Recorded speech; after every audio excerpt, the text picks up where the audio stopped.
Hello and welcome to another episode of I Will Hold Space for Your Darkness, a first responder mental health podcast. I'm your host, Erin Jane. And today I am joined by a repeat guest, the lovely Mr. Travis Gribble. Travis is a 24-year law enforcement veteran, having worked in Michigan and Arizona, which also included duties as a SWAT team leader. He's been influential in the first responder mental health and wellness community, advocating for and sharing psychoeducation to troops and administrations alike, through sharing his own vast experience and with the help of clinicians to break down the complexities of mental health assistance needed for our people. He did this via his organization, which was called My Arena, and has now transitioned into a current role with the Boulder Crest Foundation, where their focus is on post-traumatic growth. So thank you for joining us today, Travis. So it's been a minute. It has. So we were just discussing offline and I had to go back and look it up. So Travis was so kindly, when I started this podcasting endeavor, one of my very, very first guests. So if anyone hasn't listened, you can go back to episodes 5 and 6 and check out our very first conversation and hear a little bit more about Travis's story and experiences with his law enforcement career. And we talked a lot more about My Arena then too. But yeah, today's kind of a little bit more of a catch up. So I think would it be 2 or 3 years later now? Maybe 2. 2 years. Tried 2 years since we talked. Yeah. Yep. So today's kind of almost just like a bit of a catch up, which is a personal highlight for me, because I am a big Travis fan. But essentially as well, Travis has gone through a few like big transitions lately, and we were even discussing offline the fact that sort of a lot of people have probably reached out in the last few weeks to kind of go, well, what's going on? So talk to me about where you're at and what sort of happened over the last couple of years for you. Absolutely, yeah. So as you mentioned, I still have an organization that I haven't completely shut it down called My Arena, and I started that, I guess back in officially September of 2022, I guess is what it was, and after I had retired from law enforcement earlier that year in 2022, and just it was by no planning of my own. Just someone had asked me to speak regarding the mental health struggles that I had during my career. That, for the entirety of my career, I wasn't open about it. But then, as it will do if you don't take care of it, it punched me in the face, and I had to get some, right? So I began, with My Arena, and like you can go back to the last episode and hear a lot more about it, but doing public speaking all over the country, consulting with agencies.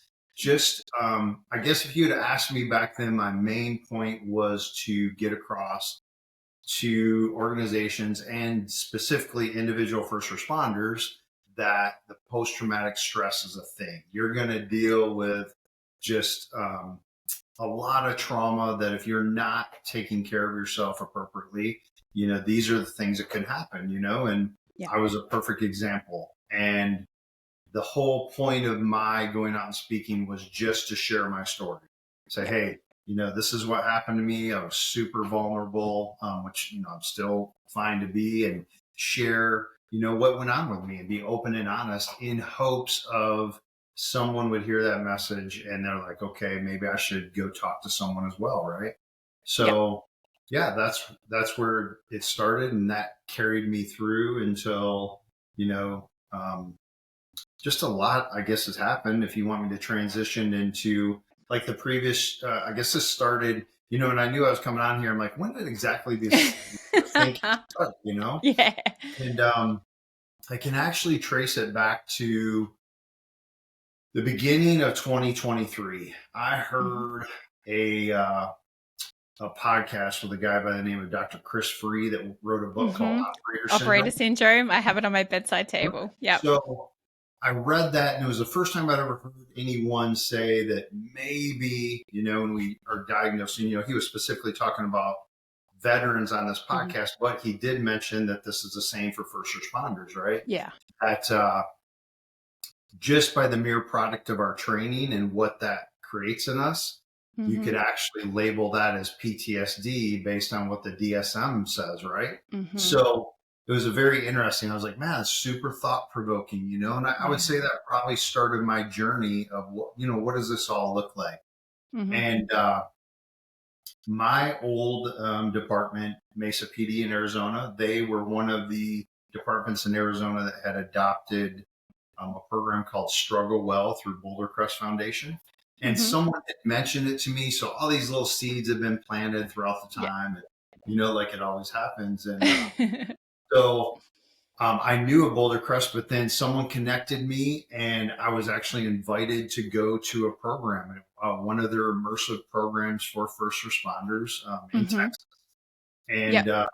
I'd never been to a program like this. The only thing I'd done, I was in great therapy doing EMDR that Mhm. really, you know, it gave me a lot of settling from specific traumatic incidents that I had had and specific sticking points, as you and your listeners know that we have. Mhm. But I went to this program. It wasn't a retreat. It wasn't any sort of therapy or anything. It was training, Yep. which was close to my heart because being, working SWAT for all those years, training was incredibly important to me. And Mhm. I'd never seen anything like this because I can be honest with you, Aaron, that is even after I went through all my therapy, I was still having even doing the public speaking, having some very difficult days Yeah. to where I'd wake up at home and just be angry or be depressed and like, wow, what's going on? Like, and Yep. I honestly, I guess I bought into is almost an excuse a little bit like, well, I've been diagnosed with PTSD and this just must be the consequence of that. And this Mhm. is as good as it's going to get. Right. And Yeah. so this training it showed me so many different things of how to actually take a different perspective, look at um, many things that have happened in my life, not only professionally but personally, and gain a new perspective Mhm. and not waste those times. I guess that if that would be to where you just look back like, oh, I never, that was horrible, and all you see is the bad instead of and shifting your perspective to Mhm. say like, okay, I went through that. Obviously, I didn't want to go through that, but what could I have learned? What can I learn through that? And how can I come on the other side stronger than ever? Right. Yep. So yeah, I came out of there, and that became my, started my journey with, I wanted to do, somehow get connected with Boulder Crest, and um, yeah, I started actually coming up through the Struggle Well side, which is a 5-day program they do, and they have a 2-day and a as well, to where it's with inside an agency like my Mesa police department and departments all over the country now. Yep. They, they have these programs, and so that's how I came up, got trained, and then I've had this opportunity to now work in one of the immersive programs for first responders, and Mhm. yeah, it was just it's an amazing experience, and some of that came from, I guess. And if you have questions, go ahead. I'm talking too much. No, you are more than fine. I'll hit you up. Don't worry. But one of the things that I love going around and speaking all over the country. That was an amazing opportunity to connect Mhm. with people for one Yep. day, right?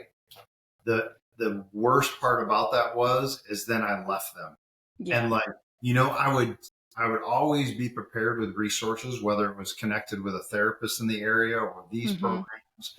Here's Yep. some phone numbers, some websites, but that's it. And then you're Yeah. gone. I would have numerous conversations. People would reach out afterwards and they're just like, now what? And Yeah. it's like I felt this empty space. And so this gave me the opportunity, and almost, this is funny, I was thinking about it today.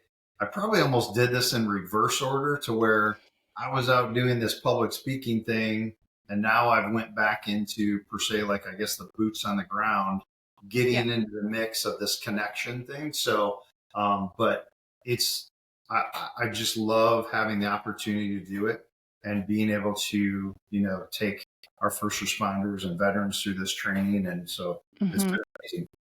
Oh, that's awesome, and I love that for you too, because I think I think as well, probably something that we discussed in our previous conversations, and probably conversations we've had like privately offline too.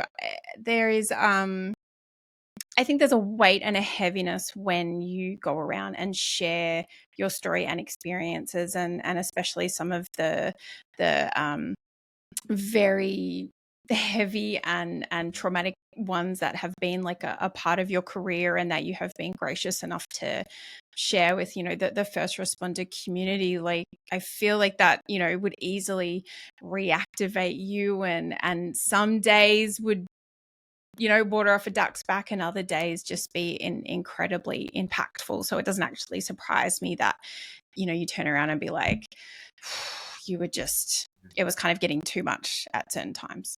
Yeah, at certain times it definitely could. Sometimes I'd schedule like back-to-back speaking events, like Yeah. for a couple different days. I'm like, man, this is super heavy. Yeah. But I mean, that was also healing for me for sure to be able to share my story, right? But Yeah. The it was catharsis definitely, would be definitely there. yeah, but it was definitely heavy at times. And then just, you know, it was just a perfect transition and something I'm Mhm. super passionate about. Like I love training because of my background, and now I'm trained. I'm just in a different role, right? Yeah. Still, I kind of consider I'm still in the fight with our first responders. Like, hey, Yeah. I'm going to train you to go back because you can come to me for program or whatever it is, but you're going to go back to what you left, and Mhm. so. Which is super unique about our program because not only is it those 5 days, it's actually extends for 90 days. So we Yeah. do training with them throughout 90 days. So to establish some consistency, to be there for them as a team, and as we guide them Mhm. to what obstacles they're experiencing when they get home. So just it's an amazing program that I've seen tremendous life change, and yeah, it's a great thing. Yeah, and I commend you so much for being so open about, because I remember when you were posting on social media when you actually went through the program yourself, and that was one of the things that I sort of wanted to inquire about, because that's what I love. Like, a lot of and to take nothing away from any sort of inpatient behavioral health programs that are out there, because I think everything has its place, and on a continuum of care, subjectively different people need different things. But it's one of the aspects of the program, because I, slightly stalkerish looked into it after, you'd been a part of it. And like, other guests have also been a part of it too. Like Vance Rowe, I know, is now a fellow guide there. And Chris Martinez, I think, had attended it. And I'm probably forgetting someone, so if I am, I apologize. But that was one of those aspects that I loved. It's like you have that immersive experience, and we've all done those kinds of things, that those group dynamics, and you walk away with such like an impactful experience, but then there's kind of nothing, and we all make those promises, yeah, let's keep in touch and whatever else. But when you're saying like you're trying to teach people how to change, their perspective on their life experiences, and trauma exposure, and maybe the way that they think about things and all that kind of thing, that extended support, like you're saying, it's 5 days together, but an extended support structure afterwards, because that is when everything that we've learned and everything that is new gets challenged, when we're outside of that little bubble that we created. So I that's like an aspect of it that I really loved, because it's going to help cement it for the people who are wanting to make those changes in their lives. Yeah, and I think that's huge. We tell participants, and this is like anything, right? I mean, whether it's your journey for weight loss or your journey for what, I don't care, financial, Yeah. wellness, whatever it is, it's up to you, right? You Mm-hmm. have, one of the books, Viktor Frankl talks about the power of choice, right? It's really the only freedom that we have that no one can ever take away from us, no matter Mm-hmm. our circumstances, right? So that power of choice, like it's up to you. Here's what you can do. Now you go out and do it. So Yeah. um, that's what I love about it. I just It's an amazing thing, and it's so needed in our first responder world because Mm-hmm. we are a product of our training. And you're some of the most of the things that we're trained in. If we act like that over in our personal lives and when we walk through the door of our home, it does not go so well, right? No. We need to learn how to, we like to say, put on a dimmer switch, take it down a few notches and Yeah. understand, but then also understanding that our first responders have this incredible skill set that if you learn how to hone that to also work within your personal life, Yeah. you can be an amazingly strong person. Yeah. I think I was looking it up one time, and I mean, if you take the class of first responders, whatever group, dispatchers, firefighters, volunteer firefighters, police officers, dispatch, all that, correctional officers, we're like 0.004% of the population. And you think about that, and the skill set that we learn just by the product of our training and going out and doing the job every day is pretty damn awesome. Yep. That we just have to learn how to rehone it to certain situations, right? So, Yeah. and that's one of the things that I love, that our training program, we're filling in those gaps. Like, hey, this is what happened, and just so you know, and nothing's wrong with you. You aren't a bad person. Something bad happened, whether it's professionally, personally, all this. Now, how do you work through that and shift your perspective? So Yeah, absolutely. And I think one of the quotes that is, it's in the Travis and I were just talking. I have the post-traumatic growth workbook because I am a nerd, and I bought this probably about 2 or 3 years ago and worked through it myself. And even like for me in my life, sort of recognized I had unknowingly and unwittingly sort of gone through a post-traumatic growth experience, but didn't realize it at the time. And I was like, oh, I'm like, that's what it's called. Like, that's awesome. But one of the sort of quotes that people often like talk about is our response is, it's a normal response to an abnormal event. yep, yeah, Because the things that we see, like you more in particular than probably me, given the length of your career, but there are things that people wouldn't actually believe us if we told them. right, yeah, And so to have a reaction to the things that seemingly just seem like a made up scenario or situation, I think we are our own harshest critics and judges, because we want to just have that suck it up, harden up attitude. And that's great in the moment when we have to, strap up and do our role. But there's the aftermath, that if we don't look after ourselves appropriately, that's when we fall into strife. yeah. No, I love that. I mean, that is a perfect example, because a lot of times if we don't know what this looks like and people around you don't understand what that looks like, then it's like the questions of what's wrong with you. No, it's nothing. Nothing's wrong with you. It's what happened to you. Let us explain that, right?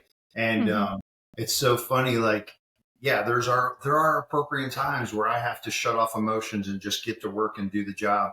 And I love to, you know, give this example, like obviously domestic violence calls we go to all the time, right?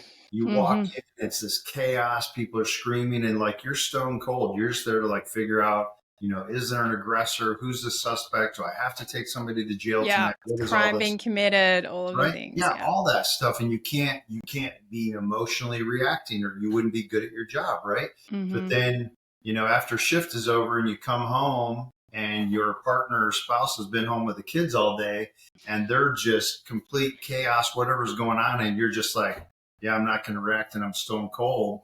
Like, that's not going to go over well, right? But it just worked for us for 10 hours prior to that. Why isn't it working now? So Exactly.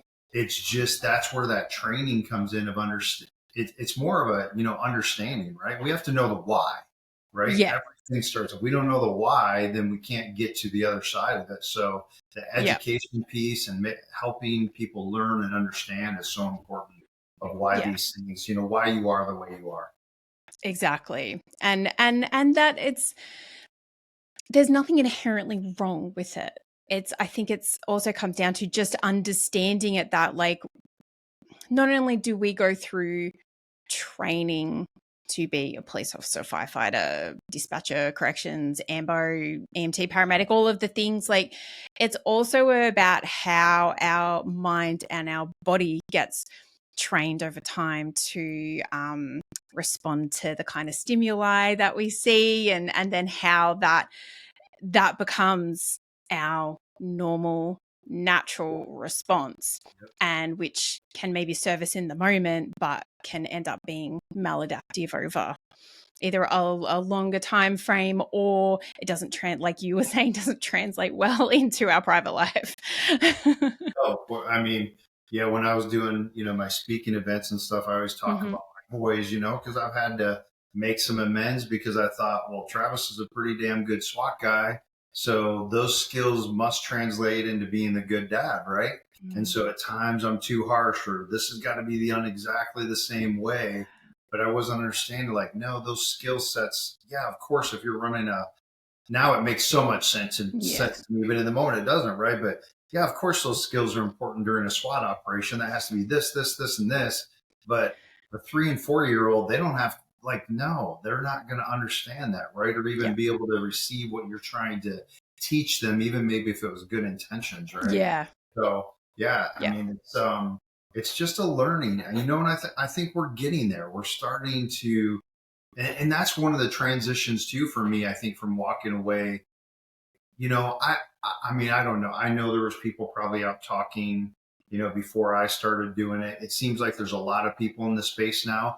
I felt like that I was at the point where, like, okay, I've done what I wanted to do. I definitely made people aware of it as much as I could touch them, right? That, this is a thing. This is a thing we have to address. I think I had talked to many organizations and preached that gospel of what leadership has to do and this and that.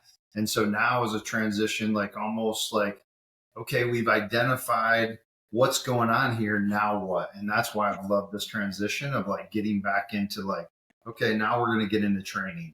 Like, this is how we're going to change. I mean, I firmly believe I look out ahead like 10 years from now. Okay, we're going to change this culture.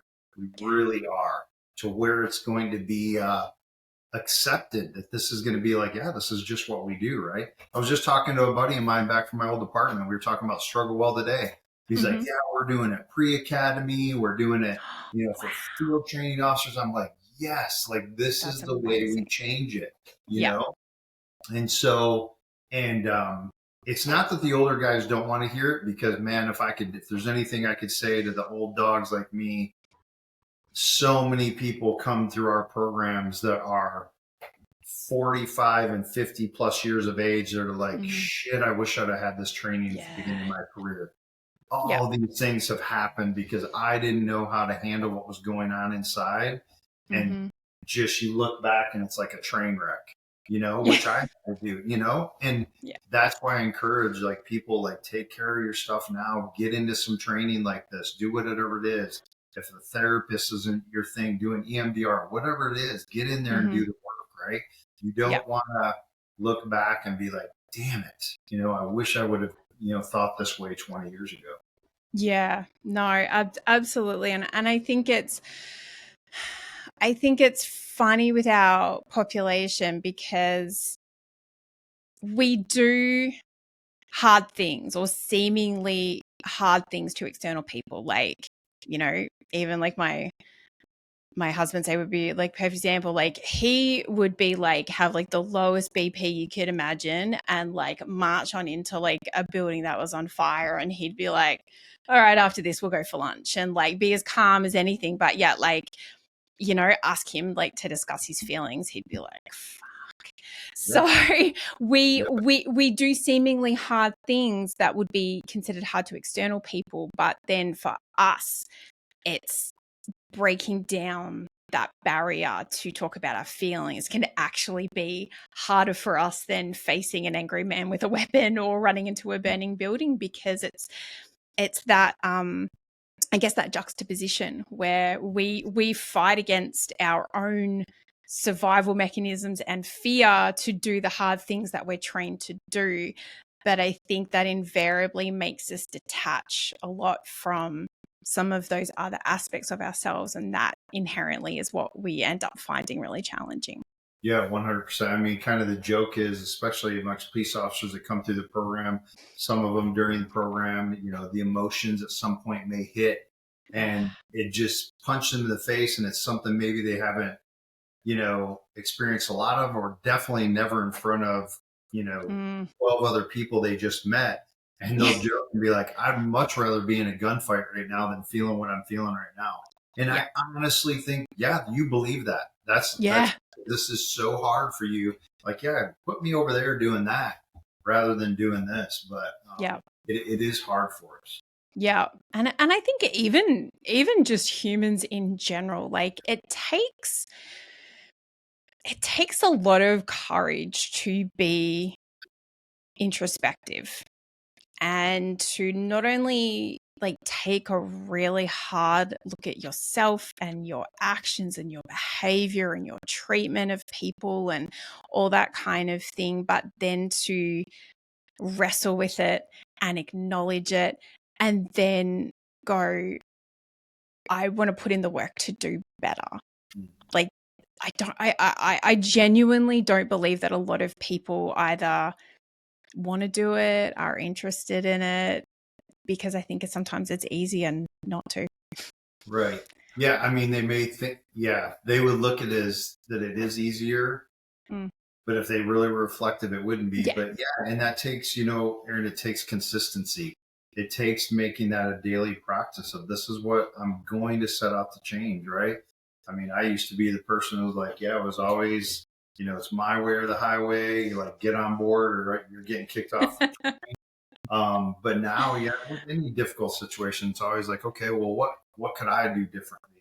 Let me look at, where maybe I misstepped or whatever. And if we can take on that type of perspective, especially as first responders, how much better we'd be for our communities, our organization, all of that, our families, all of that, and what a change it would be. Yeah, absolutely. And as well, I think it also involves being able to forgive yourself and being able to have compassion for yourself, for prior versions of yourself, which from sort of, previous episodes we've had and conversations and even like the things that you're talking about now, like not only did you have to have like difficult conversations, say like, with your boys to go, you know what, as like a 3 and a 4-year-old, you were not up for hearing like my version of SOPs and you were not interested in following them.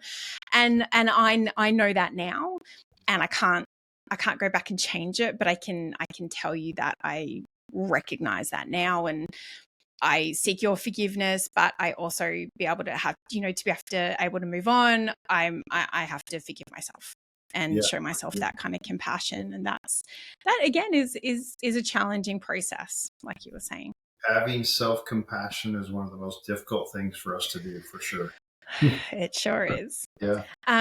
And so we've mentioned it a lot, the idea and the concept of post-traumatic growth, and like you said, we know that it's out there, and I don't want to take anything away from the magic of the Struggle Well training and program and all that kind of thing, but maybe can you give us what either your interpretation is or the way that you've been taught to explain it to like a layman as to what post-traumatic growth is? Well, we obviously can all agree that living this human life, there's going to be struggle, right? There's going to be incredibly difficult times, maybe way up here, way down there. Post-traumatic growth starts with the philosophy or the perspective that we first understand that, okay, we know it's coming. I'll paraphrase it because I can't quote it, but there's a poem by Rumi talking about, every day if you can wake up and know that there's going to be some knocks at the door. It could be, good things. It could be horrible things. You can choose how you're going to greet them. But the encouragement is, even in the difficult times, greet them, to be prepared of what that's going to be. Because I know I have to go through this no matter what, right? Yeah. I can either choose to go through it kicking and screaming, bury my head and not learn through it, or I can choose to go through it pushing through, understanding that I'm going to learn something during this difficult time. And on the other side of that, I don't sit there and I don't reflect, I don't, stay focused on the past. It's just used as a perspective. We like to talk about, if you can think about everything in your past, you have the rear view mirror in your car, right? If we're driving, we can't drive and go forward if we're just looking in the rear view mirror, right? That's just for a little perspective, right? To know where we came from, because we have to know where we came from. We have to know what we went through to know where we're going. And then we have big windshield, like eyes open, eyes forward to go through. Yeah. Every single time you do that, you get stronger and stronger. But that also comes with a couple different things. It comes with, your daily practices through regulation, and also the support network that you have around you. Those are two of the most important things. If I'm around a bunch of people that every single day, I always joke, like, the people you walk by at the police department or the firehouse, and you're like, hey man, how you doing today? Well, it's just another fucking day in paradise. Living the dream. The dream. They're being sarcastic, right? And or if you're around all that, that's just what you're going to live. It's what's going to be your life. And then taking daily practices for yourself of taking time to, whether that's getting up in the morning and meditating, doing some sort of movement. I see you posting your stuff about the exercising, whatever that looks for you, taking the moment to enjoy outside, reflecting, journaling, all of it. Yeah. And your gratitude. I start all of my days now with a gratitude. What is that going to be? And then also, what is my intention for the day? Because then that is it's holding myself accountable. This is what today is going to look like. Not, it's going to look like this if everything goes right. It's going to look like this no matter what comes, because life is going to punch us in the face. It's just how well you can take that punch.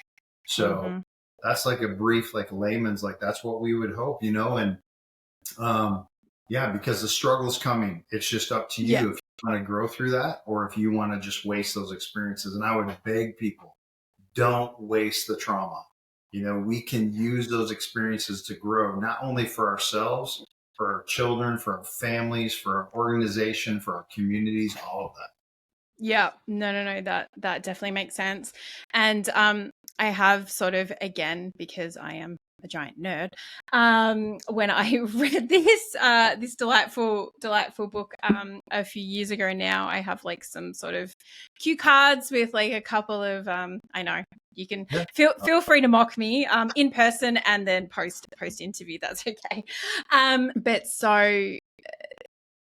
I think I guess the one that really resonated with me when it comes to post-traumatic growth, and it was to the point of why I wrote it down, was because I can't remember if it's a quote from the book or I put it in my own language.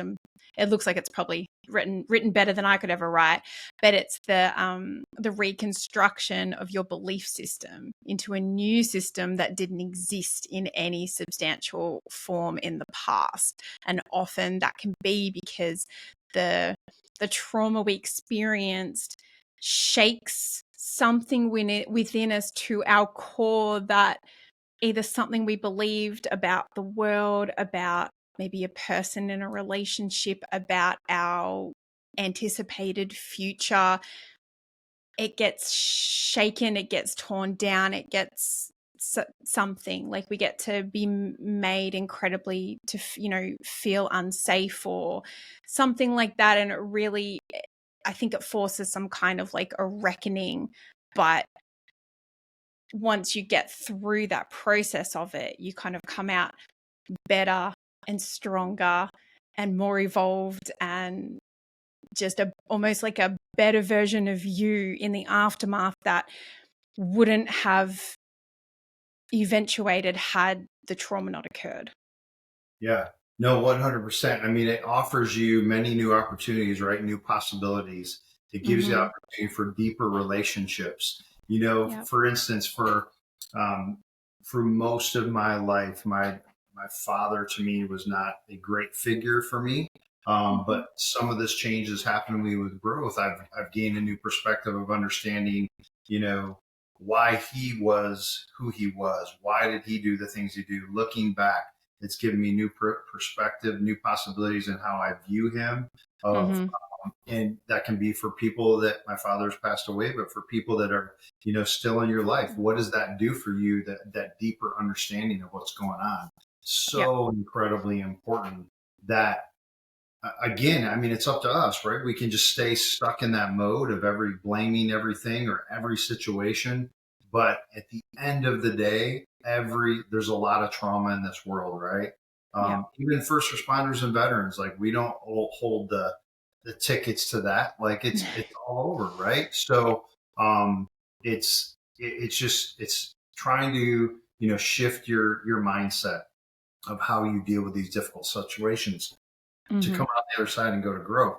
That's why, like, we kind of joke around, that I know the word resilience gets used a lot, and it was used a lot in law enforcement training, veterans training, all this. But Mm. resilience, if you look it up, there's a couple different definitions, but it talks about returning to previous form, right?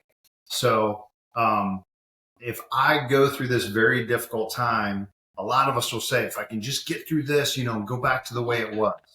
You're literally telling yourself, I'm going to waste all this time. I just got to get through it. Yeah. The shift in perspective of looking for growth, like, well, I'm not going to waste all this. If I'm going through it, I'm going to learn something from this situation. And I'm going Mm-hmm. to get on the other side. I'm going to look back and be like, hey, I got through that. I can get through the next thing. And Yeah. it continues this growth pattern versus, I think it was um, Dr. Brooke. I know she's like in our whole group through, yeah. Yeah. Right? And one time, I don't know, we went back and forth with one another. She says, or maybe she posted, so many times my first responders walk into my office are like, I just want to go back to the way I was before this call happened. She's like, no, we don't want that. We want you to, Yeah. like, I'm sorry this happened to you, but what can you learn from this? And Yeah. how can you grow during this very difficult time? So, Yeah. Yeah, no, that makes so much sense. And I think as well, and maybe it's something that either you can reflect on with your own personal experience, or maybe with the seeing the transition and the transformation of the people that you're working with now at Boulder Crest. I feel like, as much as the growth is an important component, I feel like mixed in with that too would be a lot of grief, a grief of the old version of themselves, or even just like you're saying, you don't necessarily want to return to that who you were before then, but I can imagine there would be a grief process that, even though you kind of go, oh, I might be in a better place after I go through this evolution, I feel like sometimes there would be an element of grief, or the need to grieve that old part of themselves, or the old life, or that old relationship that generally, maybe for circumstances out of their control, has been sort of stripped away from them. yeah, 100%. There's always going to be, in my opinion, grief involved, right? Mm.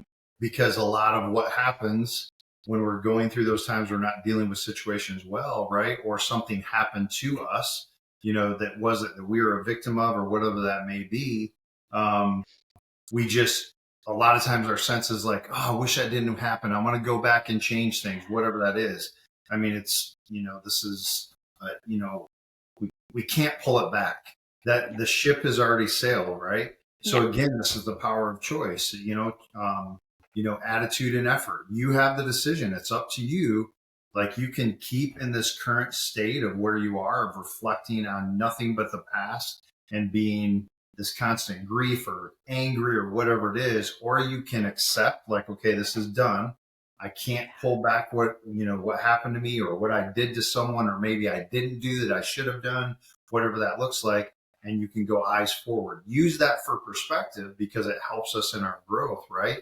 But we Mm-hmm. have to keep moving forward. So yeah, keep not being stuck in that past, because a lot of times we explain it like, when a trauma hits or a difficult situation, uh, we tend to just stay stuck there. And then how many years do we just keep revolving? Well, this happened and this happened. Do you remember that? I could have stayed stuck in, the big call, in Mm-hmm. 2016 for me. Oh, Yeah. that happened and this is why. And, a sense of me was like that at times, where I'm like, well, I've been diagnosed with PTSD.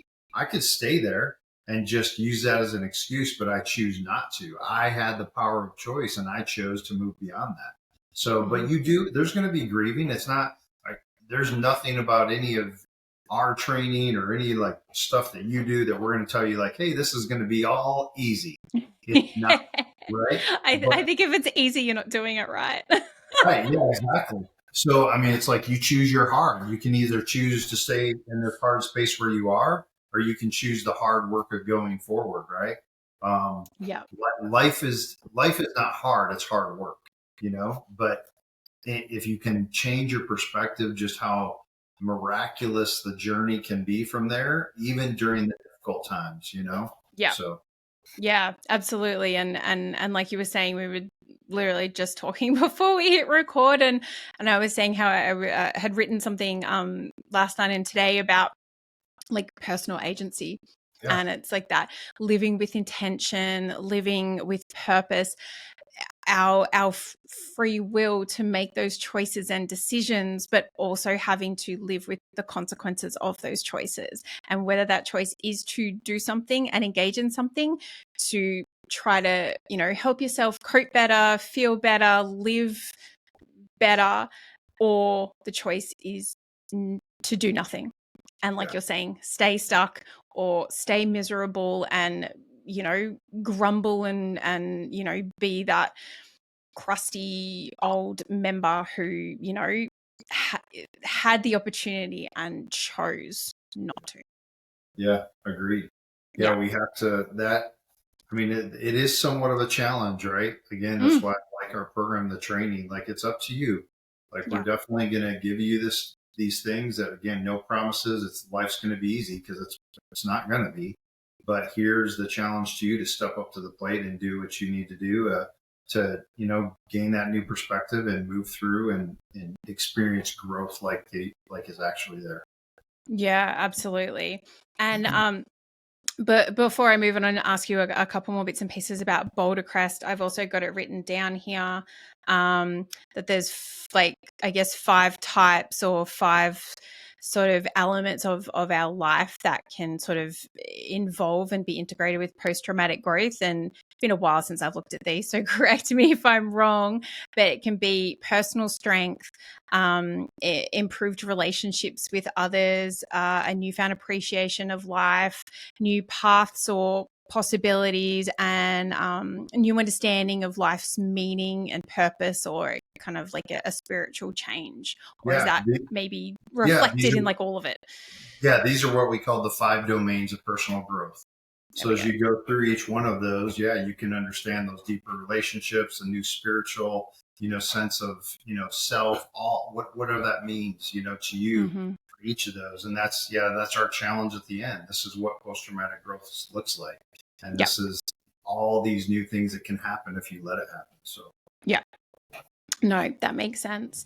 And so talk to me about, maybe anyone who has listened to our conversation and it has kind of spark something in them to kind of go, this is what I need, or I'm really interested in this.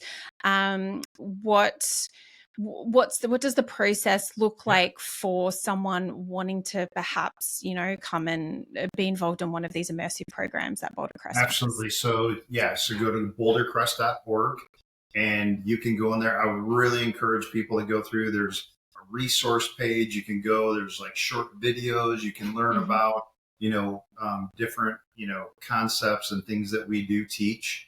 And then if you're interested, there's a programs tab, and you can go in there and you can apply for either first responder or veteran programs. And it's a great opportunity. It's 100% paid for. You just got to get to your airport, and we take care of everything from there, buying your plane ticket and all that. So it's a Wow. great opportunity for first responders and Yeah. veterans to take advantage of it. And it's we have an amazing donors that it is their mission to take care of our veterans and first responders. So that's the only way that we can do it. So yeah, I encourage them, and people can always reach out to me if they have more questions. I'm happy to talk to them and steer them towards the right direction. That's awesome. And that's so, absolutely incredible, because I know that some of the challenges with first responders reaching out for help and all that kind of thing, like the financial aspect of, they don't want to go through the EAP, their insurance might not cover, the particular like therapist or inpatient program or something that they feel like they desperately need, that's remarkable that Boulder Crest are Yes. able to offer that. Yeah, and if your Um, agency, yeah, if you're trying to get it approved through your agency for training, we mhm. have a form we send because it's 90 days worth of training, and so we have a pre-written letter that explains all that, so they don't if people question like, well, where are you going, and so Yeah. it's not, again, it's not treatment, it's not therapy, it's actual training. So And that makes sense. And I guess maybe for someone who is a little doubtful either of what this, post-traumatic growth stuff might be, or I guess what would be your advice to someone who is either like a little dubious, or who you would sort of recommend this kind of, does someone sort of maybe have to be in a particular place before you think that they're ready to engage in this kind of training? yeah, for sure. So we're definitely not a crisis intervention program by any means. So we definitely we have resources if people are struggling, with traumatic brain injury from our veterans, our Yep. first responders had TBIs, substance abuse. We have partner organizations. We would recommend you to go to those first, and we can Okay. get you set up with that. Mm-hmm. And then I like to put it, you have to be on some sort of a journey, right? You've made this decision that, you know, what I've done so far is not enough, or I can't figure out what's going on. You have to be in search of it, right? Does that make Yeah. sense? Yeah. Because if you come there and you're just like, okay, I guess I'll go try something else with not a good attitude, because you have to have that choice of like, yes, I'm making a commitment.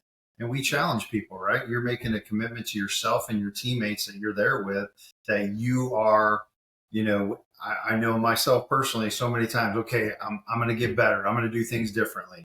But my actions didn't follow that. Like, we are challenging you. You are ready to make that commitment to finally make this change and shift your perspective and move Mm-hmm. forward. So, yeah, I would encourage you to do that. And it's not, it's a selection process. So, people call in, they fill out an application. We do interviews with them and Mm-hmm. see if, they're a right fit for the program. So Yeah. that's what we do. So, um, yeah, I'd say if they're on that journey, that they are ready to make a meaningful change in their life, and they're going to commit to it, Yeah. for not even just our 90 days of the program, meaning like this, you are ready to make a lifelong change.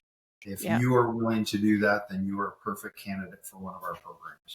Yeah. So they're essentially like, you will give them the tools, but they have to buy in to Yeah, like utilize those tools and be shown the right way how to use them and absolutely. execute it. Yes. Yeah. Yes. Okay.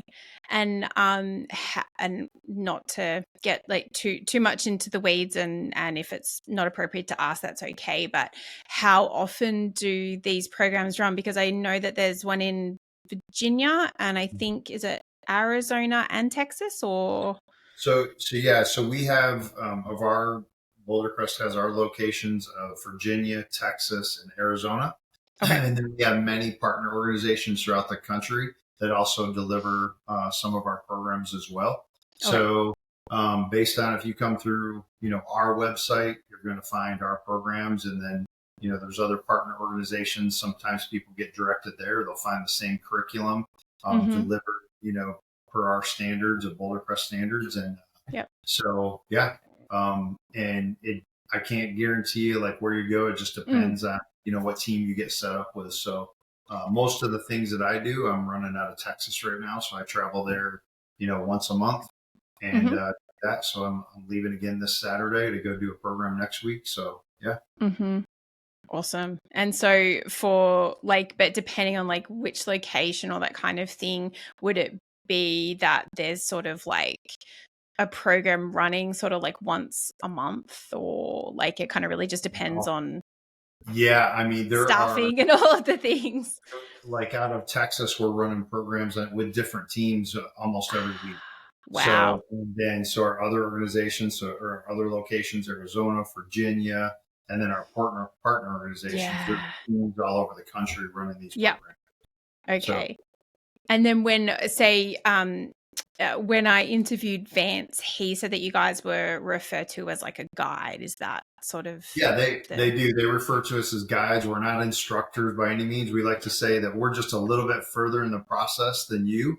Yeah. And so we're there. We're not there to pull you along. We're not there to point the way. We're there to guide you and just walk alongside you.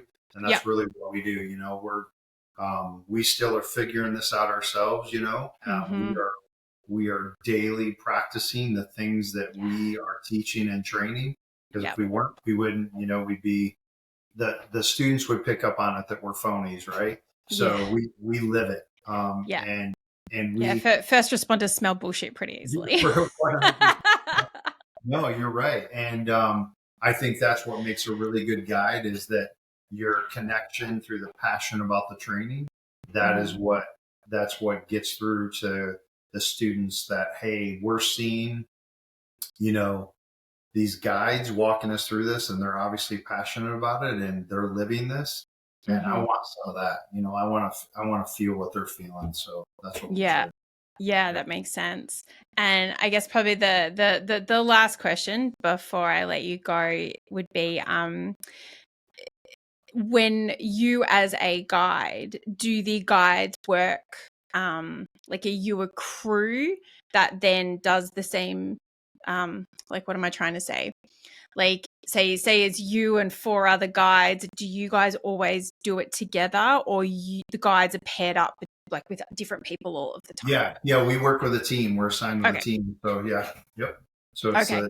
kind of a group, and which I love that aspect about it. Yeah. It's still the same. It's a team environment. You come up with I your own was just individual team thinking that style. kind of, and it also, I think, relates back to, you as like a SWAT commander. When I was a detective, I worked on a crew. Like, I love that crew dynamic. And I think that would be incredibly powerful too for the people who come on that journey to kind of go like, oh, like, look, like, yeah, like these guys, like they're walking the talk. And like you're saying, like, they're just like a few steps ahead of me. Like, I think that's excellent part of the program to kind of go like this is the whatever analogy like the proof in the pudding, like we believe so hard in these that we've gone through it and now we're here where we've come back because we believe so wholeheartedly in this process that we want to now contribute to your experience. Yeah, that's what it is. I mean, everybody that's doing this, they want to come back and do it because they know Yes. how it changed their life. And that's why I'm doing it.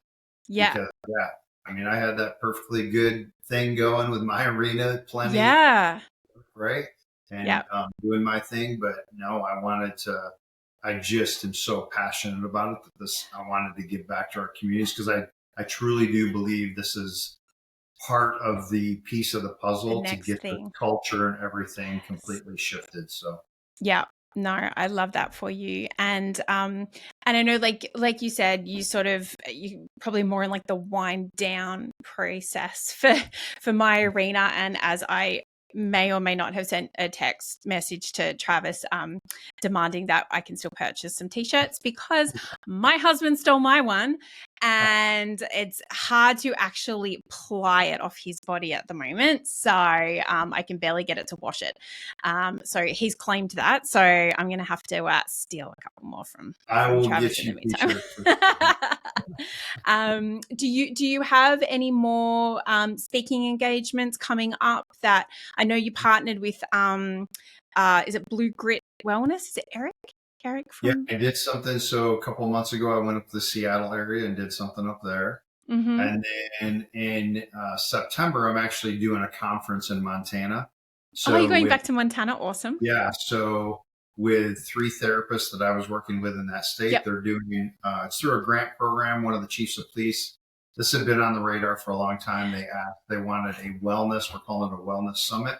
So Mm-hmm. we're going to do 2 days of just I'll do a little bit of my stuff with my arena, and then we're having other first responders from the state of Montana give their story, and then we'll Mm-hmm. have some therapists talking about just how to incorporate culturally competent therapists within an organization and how that works. Also, how Mm-hmm. to help families Yep. of first responders, and just a whole bunch of stuff in 2 days. So that's about my last one for now, at least. So yeah. Yep.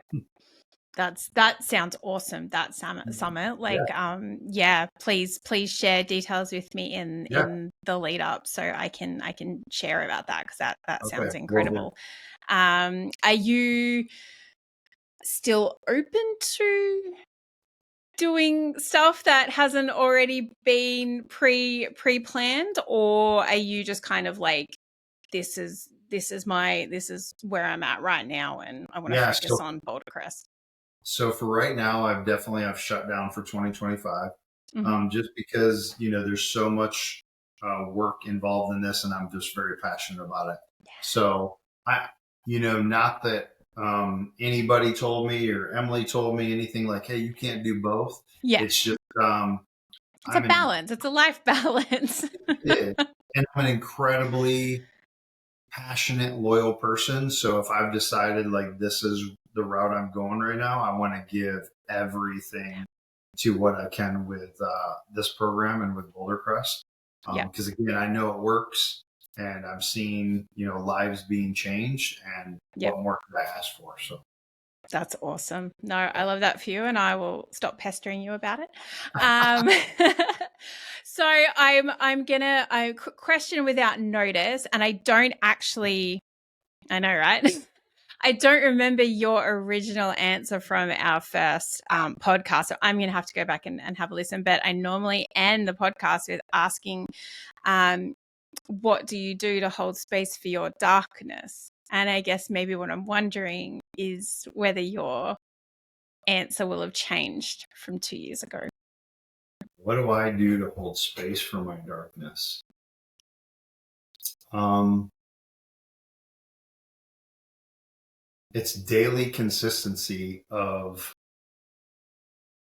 being grateful for everything that I've been through, and looking at the little things and just taking time to reflect upon that. Mm-hmm. Yeah, so many years of my life I was going 1,000 miles an hour and didn't pay attention to that stuff. And so I keep that space. That's one thing that we definitely preach, like taking time and taking that space and holding it for ourselves. Yeah. So yeah, it probably has changed. I know. I wish I'd listened. Now I'm going to have to go back. Yep. All right. Well, thank you so much for your time today, Travis. We are, in case anyone's listening, we are filming this on the Wednesday, the 18th of June. And so we are smack bang in the middle of Men's Mental Health Awareness Month, PTSD Awareness Month. Travis and I both would wake up daily and see every time a first responder takes their life. It's a challenging realm to be involved in because of the kind of heartbreak that can come about with it. But you are someone that I personally really look up to. I think it's so admirable and inspirational how willing you have been and graciously share all of the parts, the good and the bad. And I love that you have gone in this direction. I can see and hear and feel how authentically it just feels like exactly the right thing for you. And I really just want to say thank you for everything you were doing, for being one of my first guests, and now, taking the time to come back on. And I know you're a busy man, and just thank you for everything that you're doing to try to not just talk about it, but be part of the solution in terms of making it better for our first responder population. Well, thank you very much. That was very kind of you to say, but it is truly my honor to do this. Like I was just telling someone today, like it is probably one of the most rewarding things I've ever done in my life. Even like when we're getting ready to start a program, it rivals if not overtakes it, the sense of excitement I would get going to one of the most exciting SWAT calls. I mean, that's what I feel inside. So Yeah. That's a passion. I'm happy to be doing it. So thank you. That's awesome. All right. I'm going to let you go and enjoy the rest of your day. All All right. right. Thank you so much. This has been another episode of I Will Hold Space for Your Darkness. I've been your host, Erin Jane. And as always, let me listen in a way you've never been heard. Cheers.